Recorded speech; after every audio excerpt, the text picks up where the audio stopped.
Thank you so much. Okay, thank you. Well, I'm going to start. I'm going to go a little bit quickly, so then we have some time to Q&A. This talk is called Garbage In, Hallucinations Out, Designing Data for GenAI Agents. Um, well, my name is Marilina Trevisan, and thank you for having me, and thank you, Sheila, for the invitation. Um, I'm a data and AI product lead at Naranja X. It's a fintech company in Argentina. And my job is to design data and AI products that make personalized experiences and some intelligent agents that work in business. And I work really close with business and technical stakeholders. And I'm currently leading two squads, one focused on marketing experiences and another one focused on customer experience. And we try to explore how data, machine learning, and Gen AI can create better experiences and more personalized experiences. So, as you can probably tell, English is not my first language. So, if you don't understand something, just let me know and I can repeat it with no problem. So, today's topic is no data, no AI, because we are going to talk about how to design data for AI agents. And my background is in data science and analytic engineering and data architecture. But we are facing a new challenge now. This is how can we make sure an LLM doesn't hallucinate, but actually answers with the truth. So, in machine learning, if you have garbage in, you have garbage out. And in artificial intelligence, it looks like something like this. But with the generative AI, it's a bit different because the answers were going to be really they look like they are correct, but they are not. So we have to be really careful on how we design this data for agentic AI also and generative AI. And especially when we have some client facing side, this is really critical. And the main point of this is that an LLM it's only as smart as the data you give. And I was in a really important event a few weeks ago, and um, it was the main topic of this kind of chats: how to design the data for agentic AI. So that's what we are going to talk today. And I want to start with a concept that is that the trust breaking reality. Before we dive in, just let me give you some quick context about Naranja X, that it will help for some examples later to be easier to follow. It's a fintech company. We have like more than 9 million monthly active users, and we offer more than 30 products, including investment, digital wallet, credit, debit card, payment solutions, insurance, etc. So right now we are building a conversational copilot for both growth and post-sales support. And the goal is to answer the questions in a fast and personalized and delightful way, but also boost cross-sell opportunities using ML triggers like next best product models. But here's the tricky part. Imagine this copilot gives a convincing answer, but it's wrong. For example, a customer asks, what's my available balance? And the LLM responds with a consolidated balance from yesterday because it took the data for in a data lake and the data isn't in real time. So the answer can be fluent, and it's confident, but it's wrong, and that's enough to break the trust in seconds.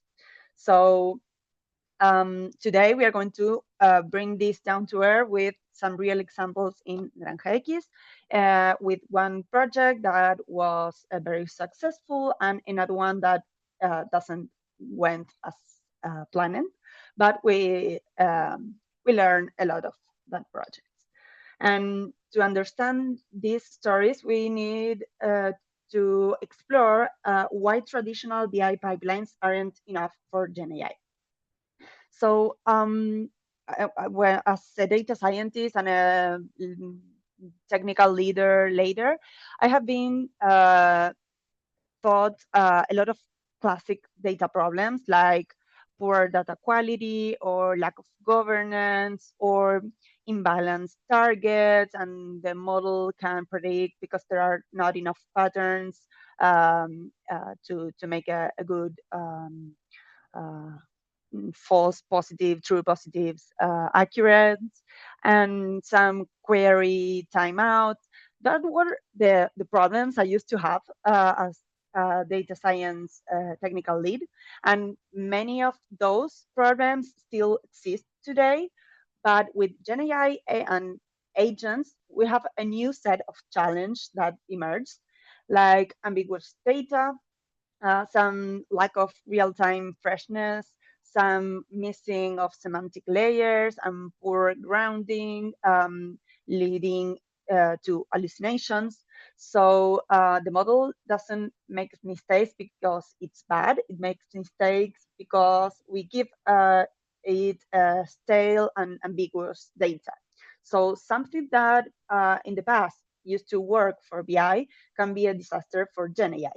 So um, we can't keep working with batch or some unstructured data that was hidden in the shadows, like PDFs or emails or chat or CRM notes, that all that stuff that BI ignored now becomes essential context for LLMs.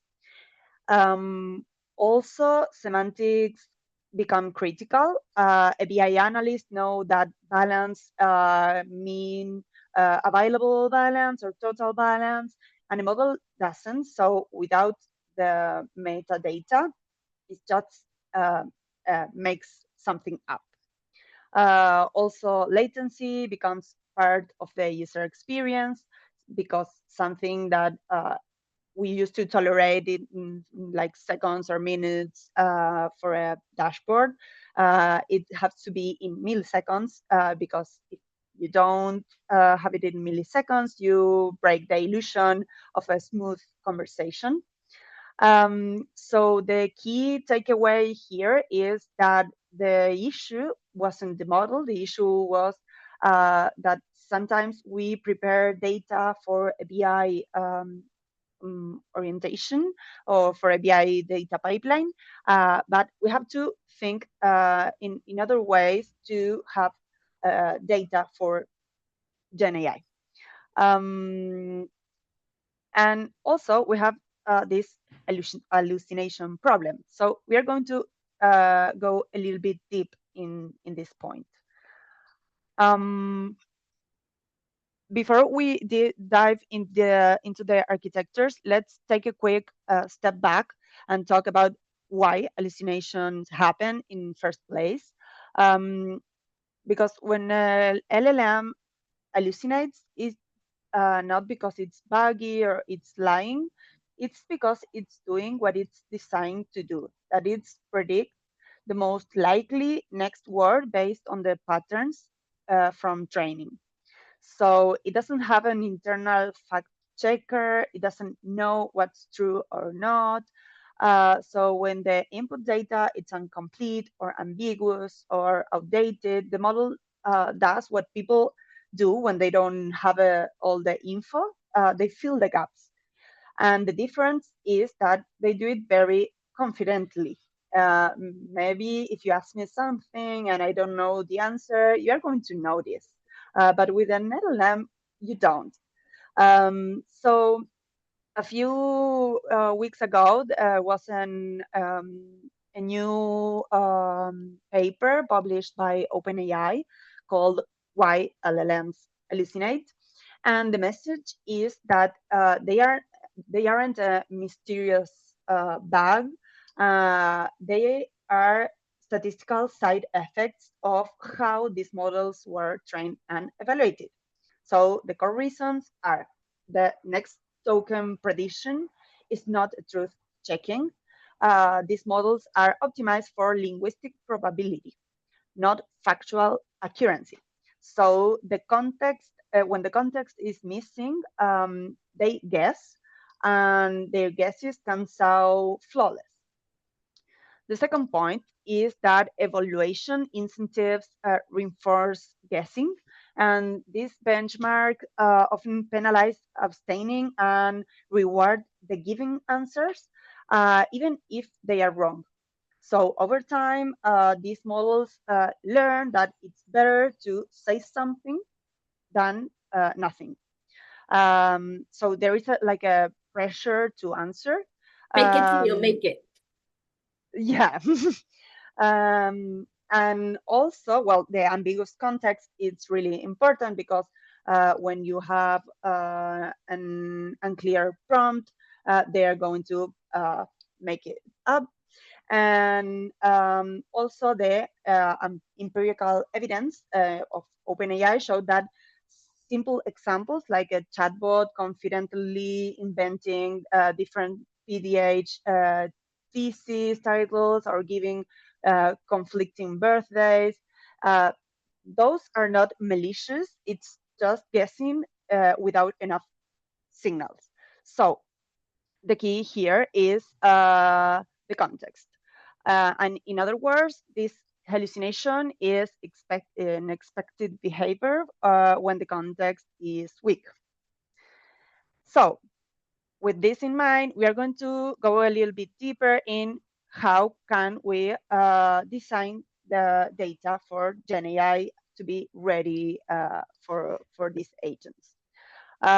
So far, we have seen why traditional pipelines fall short, and the natural question is, okay, how we can do it? And the key is that we are not longer designing for a human analyst who reads a dashboard. We are designing for a language model that requires context, precision, and freshness. So we are going to need these five uh, points to be GenAI ready. The first topic is that unstructured data ingestion. It's really important. In classical BI, we have tables, facts, dimensions, KPIs, but in GenAI, like a big percentage of the value lies in the unstructured data and content. This requires parsing, normalization, and text cleaning, and also enriching the context with metadata like date, source, language, document type, and also designing pipelines that don't just load tables but feed semantic repositories. So this requires a lot of manual human job. The second topic is that semantic indexing and vector databases are something that you have to keep in mind to construct this architecture, to build this architecture. Um, their role is to enable semantic search in these vector databases, not keyword matching, but meaning-based retrieval. And this fundamentally changed how we store and serve this data, because here we need to think about chunking and how to split the documents optimally. If we do it too small, they are going to lose context. And if they are too large, the embeddings are becoming fuzzy. So this is really important. Also, choosing a vector DB, we have Pinecode or Weaviate or Milvus or some cloud native extensions. We can use Microsoft Stack also. And here we need to evaluate latency, scalability, the cost, of course, and the hybrid query support. Um, Also, refreshing embeddings, because here the indexing, like indexing once is not enough. The embeddings need to be updated as the data evolves. Um, and this brings me to the third component, that is semantic layers for grounding. Um, you have to translate the data into business semantics, so the LLMs doesn't make up metrics. Some of the examples are DBT semantic layer, or cube, or at scale. These layers act like a translator. If a user say, I want to, I don't know, sales in this month, the system is going to know that it means sales amount filtered by date. So this matters because the LLM can hallucinate the field names, and without the semantic layer, the queries break, and without it, we guarantee consistent definitions and grounding. The fourth component is real-time access. We need data freshness, like transactional APIs with rich metadata. We can also use some streaming or event-driven pipelines like Kafka or Kinesis for dynamic data, or some hybrid architectures like a lakehouse and VectorDB and streaming. That could be really useful too. And last but not least, observability and feedback, because it's really important to measure the pipeline quality. We are not just talking about the query performance anymore. We are talking about groundness. That means how much of the output is actually supported by retrieved data. Coverage, that means how much of the relevant context the model has had access to, and also the hallucination rate, how often the model makes things up. So this requires instrumentation, logging, and feedback loops specially designed for GenAI systems. So we are going to talk now about orchestration, observability, and some best practice. And we are going to see some tools that could be useful for this new challenge. We are going to start talking about the three langs, LangChain, LangGraph, and LangFuse. We are using it in Naranja X nowadays, and they are really useful. We are going to talk about LangChain because that gives you the possibility to build blocks for RAG and tool use, retrievers and heavy search, and also structured outputs. Also, we have LangGraph for the orchestration, when you need to orchestrate complex and multi-step agents flows with brain branching and retries and guards. Um, you can think of this as the workflow engine of GenAI, and LangFuse for observability, because it can brings you tracing, evaluations, observability to GenAI pipelines, and it's how you measure the groundedness, the coverage, the hallucination rate, and the prompt performance at scale. So together, these three tools can turn a messy change of calls into a controlled and auditable system that is essential for production copilots.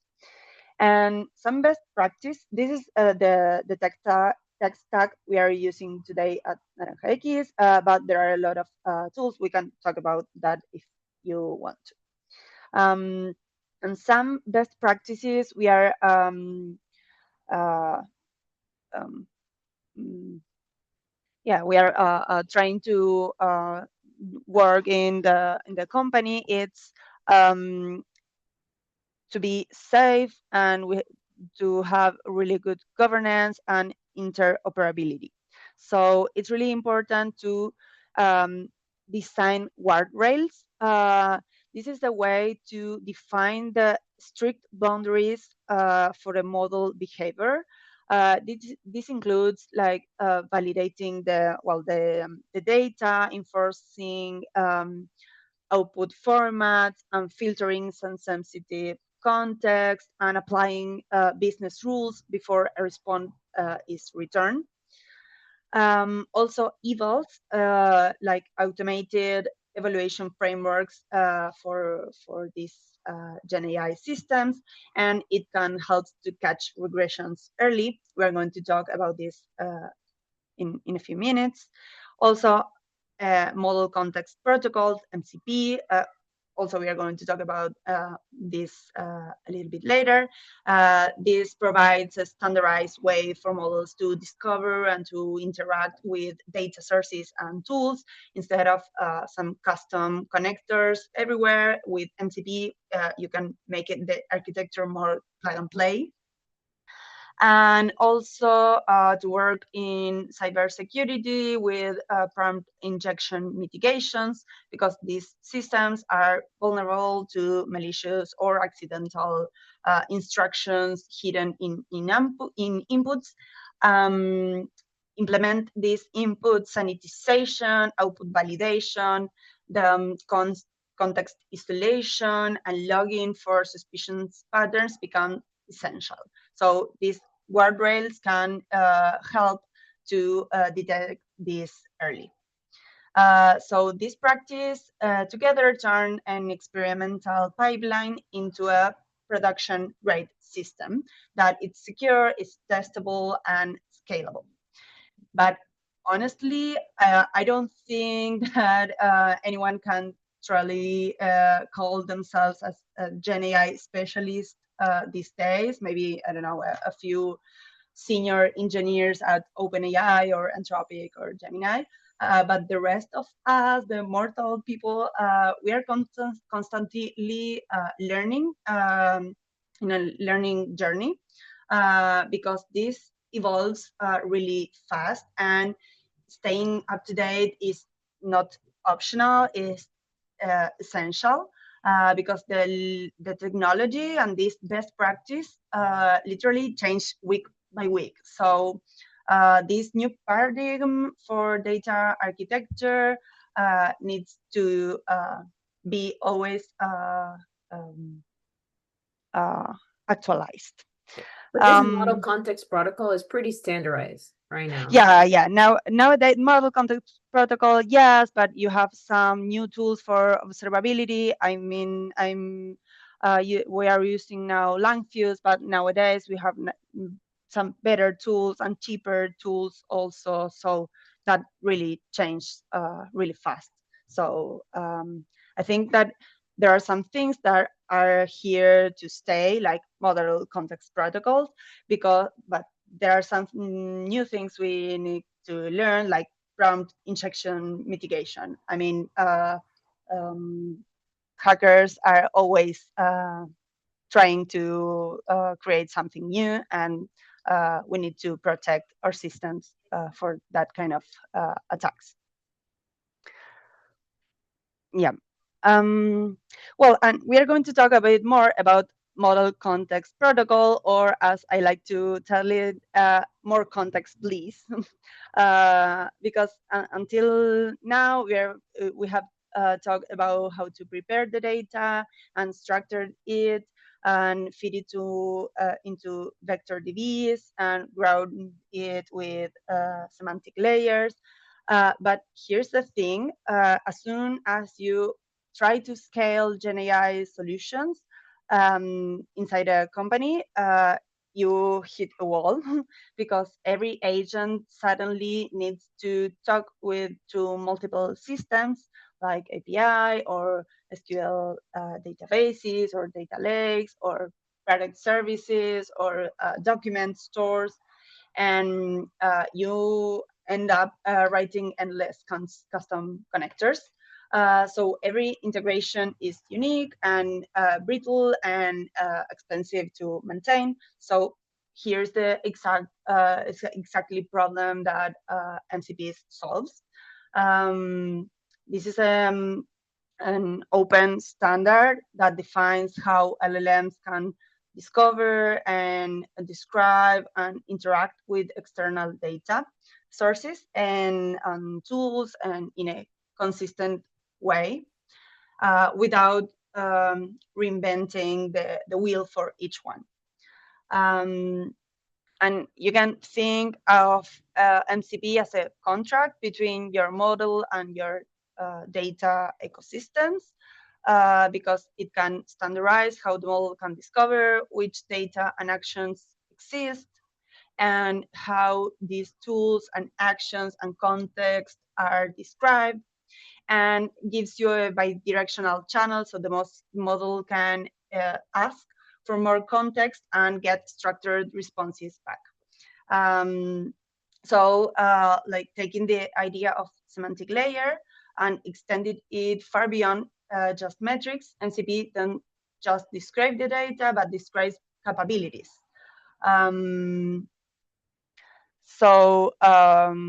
Okay, with MCP, you can expose your data sources and define the architecture you are going to use.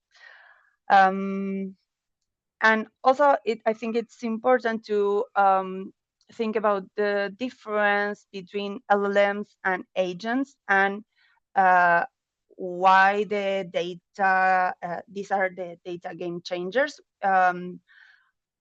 We were talking like both of LLMs and agents as synonymous, but they aren't, because in a traditional LLM, you focus on retrieval and grounded, and you need to design the data for context and hallucination. But with GenAI agents, you need to organize the data for the actions the agent is going to take, because agent doesn't just read the data, they interact with it and making each piece of information critical for a successful chain of thought, reasoning or thinking, and to action.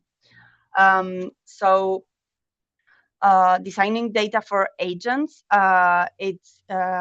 it's like a wheel, because the agent just doesn't spit out of an answer from the context. It actually thinks in steps.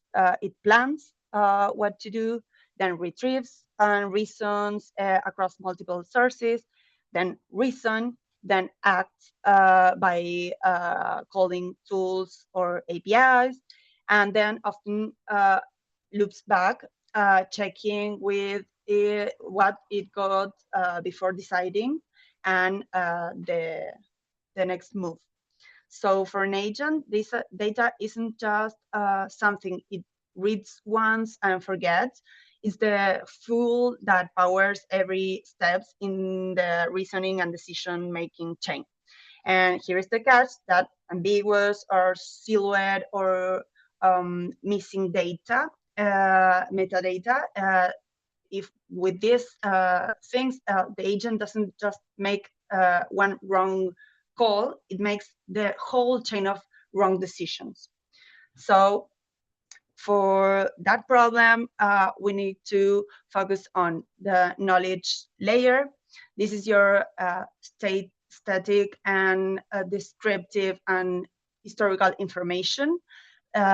Things like product catalogs, or facts, or policies, or CRM notes, or documentation. It usually lives in a vector DB with rich metadata, so the agent can retrieve context semantically. And this layer gives the agent the background knowledge it needs to answer and explain. The second layer is the state and event layer. So next, the agents need to access to what's happening right now, real-time transactions, or user events, or balances, or onboarding status. Basically, the dynamic operational state of work. And this typically comes through APIs or streaming pipelines. And if this layer is missing or stale, the agent might respond confidently, but with outdated information. So the trust evaporates quickly. And the third layer is the capability layers. Uh, Agents need to know what they can really do, which tools, which APIs, or which functions are available, and how to use them. So that's where MCPs comes in. So MCP can provide standardized schemas, so the agent can discover data sources and capabilities without relying on messy and one-off connectors. So with this layer, every integration becomes a tangle of spaghetti code. So agents are constantly moving across these three layers, and as they use it to act and to reason. So here is the reason why we need to design it for agents with these three layers, with integrate semantic retrieval and real-time access and actionable metadata. We are going to go a little bit quickly in these two cases. This is a success story, how we make an agent called Customer Insights. And in Naranja X, we had a challenge that many of you had it. We had thousands of customer interactions every day through call centers, chat, and emails, and surveys. And all this information was in unstructured text. There were valuable insights hidden there, but our analysis process was manual, taking samples and categorizing by hand and trying to identify recurring themes. And this was something really slow and biased and unscalable. So the goal of this project was to transform this raw conversation into structured insight at scale. The technical challenge was that the data was messy because conversations were long, were colloquial, were fully of typos or slang. There was no consistent structure across channels, and the volume was overwhelming, thousands of messages per day. And the solution was to create this customer insight tool that pre-process and cleans the data. We normalized the text, and then we removed the greetings and noise, and we added some metadata and like channel date and product. Then we chunk the information. Instead of embedding entire conversation, we split it into chunks of 300 or to 500 tokens with a small overlap. And finding the sweet spot was essential. Also, the vector DB for semantic search and indexing. We use this allows us to perform semantic search across massive volumes of text, and also, of course, retrieval augmented generation. When the model needed to summarize trends or answer questions, they didn't rely on memory. It retrieved the most relevant chunks first, and then generate an answer based on grounded context. And the results of this project is a tool connected to Slack, that it's a tool everyone in Naranjais can use, and we can ask in a natural language what are the main problems our customers are having now, or some, I don't know, loans product manager can ask what are the main problems of loans in Naranja X the last week, and these tools gives you some valuable insights about products and customs. So this tool process like I think 4,000 conversations, 4,000 conversations each month, and that's really a big volume, and they give really good answers and really powerful insights. This is an example that about something that it didn't well. It's a growth copilot. It's a sort of financial assistant that can that could answer real-time questions from the users. And the first version of this financial system was connected to the data lake, and most of the views and the tables were updated once a day. So that could work for dashboard, but for a client that they need to know real-time data, it doesn't work.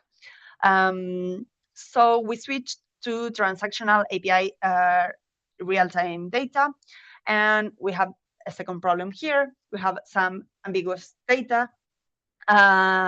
So we fix it with semantic clarity. And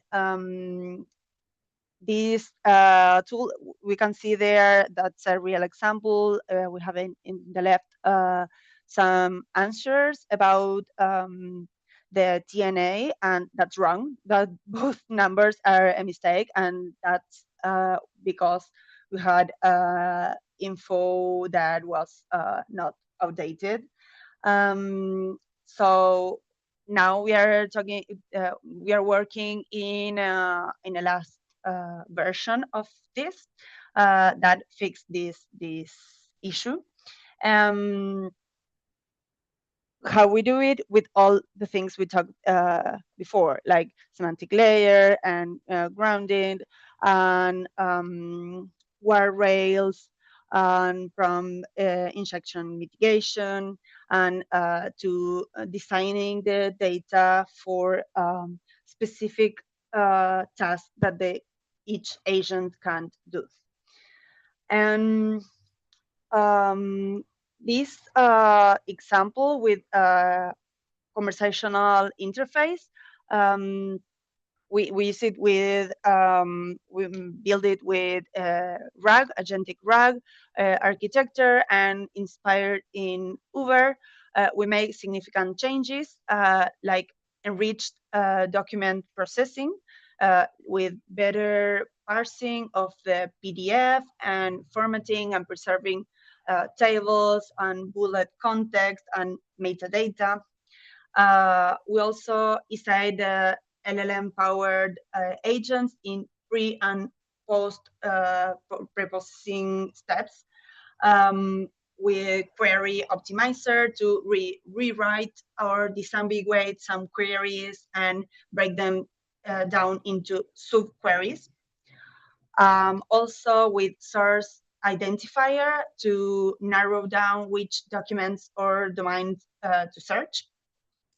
Also with hybrid retrieval, combining this semantic vector and classical BM25 search to increase the coverage. And also with pre-processing, with deduplication and ordering, and some context structuring before giving the final answer. and automated evaluations using LLMs as a judge to score the generated answers and versus the SMA golden standard responses and speeding up feedback loops. So these two cases shows the opposite sides of the same coin. When data is well prepared and structured for GenAI, you can scale insights dramatically. But when you rely on pipelines that are not designed for these kind of tools, the hallucinations are inevitable, even if your model is state of the art. So here are the key takeaways. Vector DB, they are critical. You can pay attention to latency and scalability. You might need to handle millions of embedding with frequent refreshness, and also hybrid filters. The real power is to combine this semantic search with classical SQL filters. There are some popular opinions, included, Pine Code. In Naranja X, we use Azure Cosmos DB because it have vector capabilities and support vector storage and indexing across some of its APIs, like NoSQL or MongoDB or Postgres, and its integrated vector database. Also, semantic layers is negotiable. And yeah, if you don't have this kind of semantic layers, translating it's not going to be exact. So you need to constantly define business definitions. And also observability. These are three of the metrics you need to pay attention to, but we are going to talk about an example with some other metrics. And here, with semantic layers, there are some tools, as we told you before, DBT semantic layers, that's what we are using now, or Cube, or at scale. And for observability, tools like Langfuse or Langsmith also. And we are now proving a new tool that it's called Arise, that it's really good too. So this is really important for debugging the errors and creating feedback loops that make your model better over the time. And also, we made an observability in-house framework that it's called Health Metrics. For Naranja X, we developed an in-house observability framework that led us to evaluate chatbot and agent performance at scale, conversation by conversation, using LLMs as a judge. And this is how it works. We classify every conversation using a set of binary labels, and then we aggregate them to compute the key metrics we care about. The idea is to capture not just whether the bot replied, but whether it actually understood, was in its scope, solved the user's need. So these are the core metrics. In scope means that the user's questions, something the bot was supposed to handle. We use a RAG approach here, and if the bot has an existing intent or answer for that question, is considered in scope. The conformity rate. The question here is, did the bot answer correctly according to its scopes? This one is rule-based. For example, if the bot gives the right intent when it should, or correctly answers I don't understand when out of scope. And also needs addressed. Did the bot actually resolve what the user needed? And we use here an LLM classifier to detect whether the need was solved, or if the user dropped mid-flow. And abandonment, did the user live in the middle of the conversation? And we also use here an LLM classifier. And not understood, did the bot fail to parse the user's message? We simply look for known "I didn't get that" strings in the conversation logs. So this is an example of how we can use LLM as a judge. I must say that trust is built on boring things. Everyone says trust your AI, but let's be honest, trust isn't a slide in a strategy desk. Trust is something you earn, and it's always earned on the boring side, that it's governance. And here's what actually build trust: lineage, prove where the data came from, and quality shows whether the data is reliable, and policies that can define how it can and it can't be used, and ownership makes sure someone is actually accountable of that data. And without this, trust is just theater. The models might run and the dashboards might be updated, but nobody believes them. So they are not, AI doesn't fail because of fancy models. It fails because of foundations and because they are missing.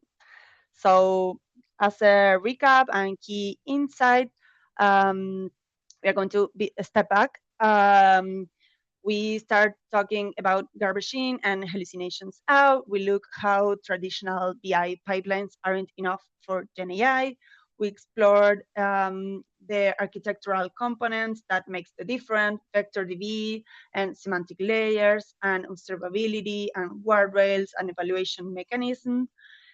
We saw some examples of success and failure in Naranja X. Uh, Here's a call to action. And my challenge for you is this. When you go back to your teams, don't start asking which model should we use. Start by asking, is your data ready for this? Do we have the architecture or the governance and feedback loops to make this agent trustworthy?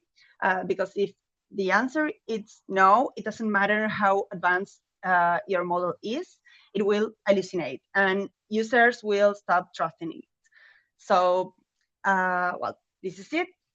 Thank you for your time, and I hope this session it's useful for you, and you can make some reliable and trust and real agents. Thank you.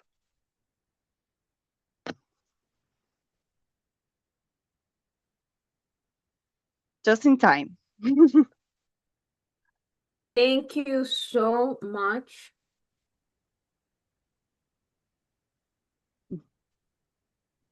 I love that. Fake it until you make it.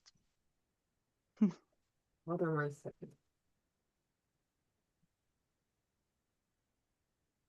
Thank you so much, Marina. Thank you. I appreciate you guys for joining. I'll be keep in touch, so you can connect with her on LinkedIn, and we'll be presenting more information for you guys in the next month. All right. Hope you guys enjoyed it. You will have a copy of the recording. Thank you. Have a great day. Bye-bye. Thank you. Bye-bye.